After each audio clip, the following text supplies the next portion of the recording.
Hi everyone, welcome to Duality Repair. This is the Carver CM-1090. I've done another video on a CM-1090 before with a different failure than this one, so if you don't get what you need out of this video, maybe check that one out. So this one was sent in by a viewer, and it's got a pretty obvious and catastrophic electronic failure inside, so we'll take a look at that in a minute. It also needs a power button. I'm not sure if I'll be able to find one or not. The owner also wants the bulbs replaced, and he wants it recapped. So let's get it open.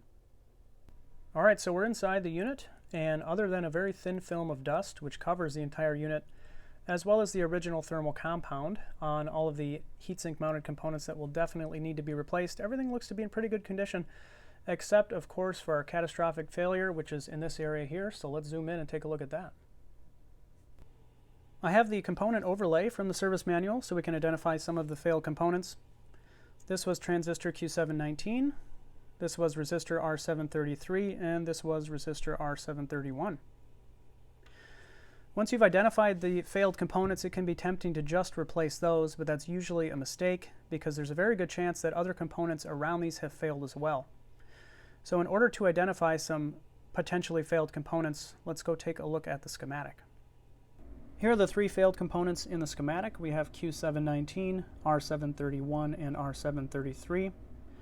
These are obviously all tied together, and they're all a part of the negative portion of the left channel. Q719 is part of the protection circuitry, so the voltage drop and thus the current flowing through the emitter resistor R739 is continuously monitored. If the voltage drop and thus the current flowing through it exceeds a certain threshold, Q719 will turn on and will shunt some of the current away from the output to protect it. Now, because all three of these components failed so spectacularly, it's very likely that there was a problem with the output, especially transistor Q727 and maybe Q723. So that's where I'm going to start. I'm going to look at those two transistors. I'm also going to look at all of the components associated with them, and I'll report back with anything that I find. Alright, here are all of the components that I removed to be tested. Of course, I removed the completely blown transistor here, as well as the completely blown resistor, which looks like an apple core at this point. And I removed all the rest as well just to test. So the output transistor on the negative rail is this one right here, as well as this one. And so those are the two that I wanted to start with testing, so let's do that. Here's Q727, the output transistor on the negative rail. And as expected, it's completely shorted.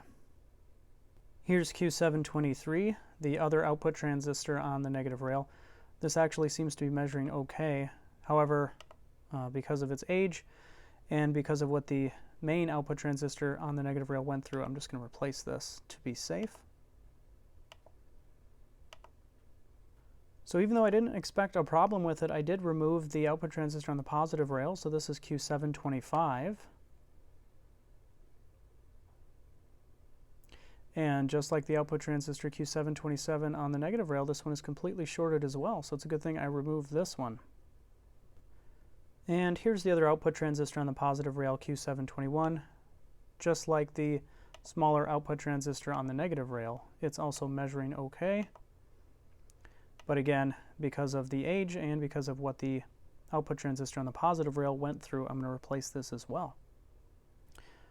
On a hunch, I also removed the bias transistor. This is Q713. And although it's not shorted, it does show as unknown or faulty, so I'm going to have to replace this one as well. Here's another component that I was worried about due to where it sits in the circuit. This is the dual package emitter resistor for both the positive and negative output transistors. So the center pin to the left represents the emitter resistor for the negative half, and you can see that's measuring completely open, so that side is gone. Center pin to the right is the positive half, and you can see, although it's not dead on at 0.22 ohms, it's pretty close, and it's certainly not open. So this package will also have to get replaced.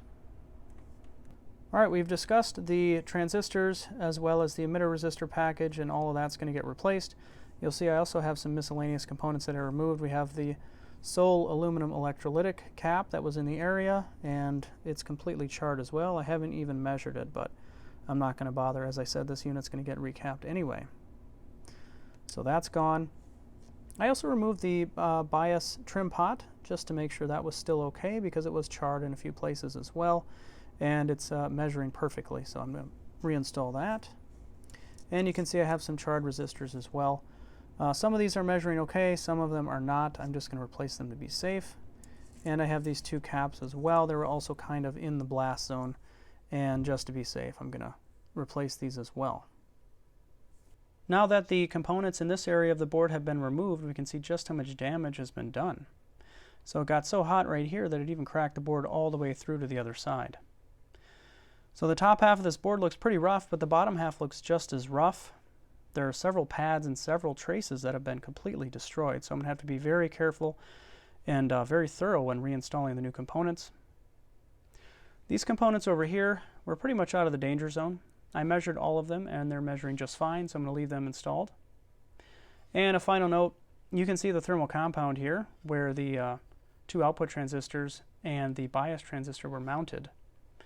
And so you can see that although it's present, this is pretty crusty, so I wouldn't be surprised if the advanced age of this thermal compound contributed to the overheating and ultimately to the shorting of the output transistor here, Q727. I've replaced all of the damaged components from the left channel here, so both heatsink mounted output transistors, the heatsink mounted bias transistor, these two smaller transistors here, this transistor which was badly damaged. I did find some spare emitter resistors on eBay. It's always a risk when buying off eBay, but this one was measuring okay, so I'm pretty confident. I replaced the sole electrolytic. I did measure the bias trim pot here and it was measuring okay, so I reinstalled that. I replaced these two resistors, which just torched the board, and they damaged the traces in the pads pretty bad, so that took some work. And I replaced these three resistors here. So I'm pretty confident about the left channel, at least this section of the left channel. I went ahead and also replaced the output transistors on the right channel, both heatsink mounted as well as the bias transistor and the smaller transistors here, just as a preventative measure. And I already plugged it in, turned it on just to make sure nothing went pop, and it didn't, so that's a good start. So now I'm going to perform the DC offset and bias adjustments. All right, I'm going to start with the idling current or bias adjustment. It's a pretty simple setup, so I've had it turned on for about 5 minutes to let it warm up. Nothing at the input. The output of speaker A is connected to two 8-ohm dummy resistors, and the volume control is all the way down. I'm measuring across two of the 3 pins of the emitter resistor, so this is the left channel, over here is the right, and I'm going to start with the left channel. So this is the meter we want to pay attention to. We're looking for something like 3 millivolts absolute value, so I'll adjust to get that.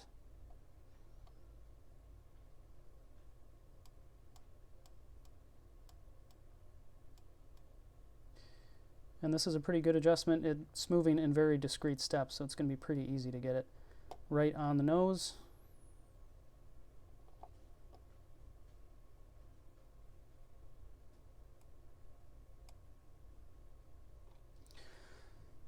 And I'm pretty happy with that so far. I'll move over to the right channel, which is going to be this meter.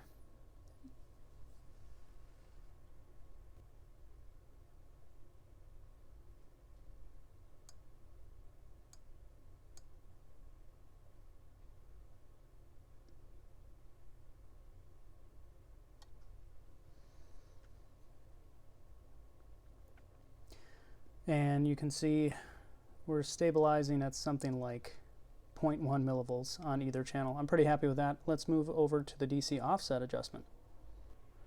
All right, so this is DC offset.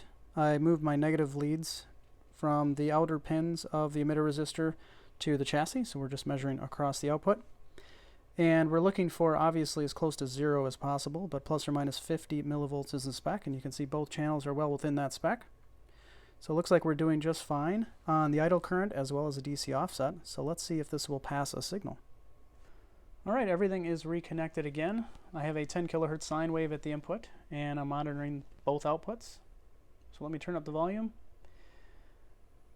And we can see the output from each channel is looking really, really good. Nice, clean sine wave.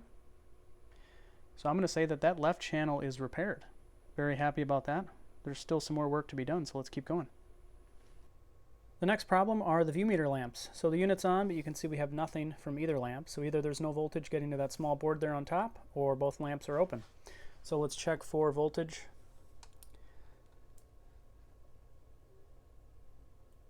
Should be 10 volts there, and there we go, 10.2 volts DC. We have voltage. Both lamps are probably just open, so I'm going to work on getting access to those. I have some replacement lamps back here, brand new, 12 volt, 50 milliamp. And just to verify, that lamp is open, as is this one. So we'll get the new ones installed and test. The new lamps are working really well, and the last thing I wanted to check was to make sure that the view meters themselves are functional. So I'm going to turn up the volume. And they look like they're both working really well. So I still have some other work to do. I'm going to recap the entire unit, and I'm also going to clean everything up really well. You can see there's quite a bit of dirt and debris on the front here. But I've accomplished what I wanted to for this video, which was to document the resurrection, bringing back to life of this Carver CM-1090. So that's a wrap for this one. We'll see you next time.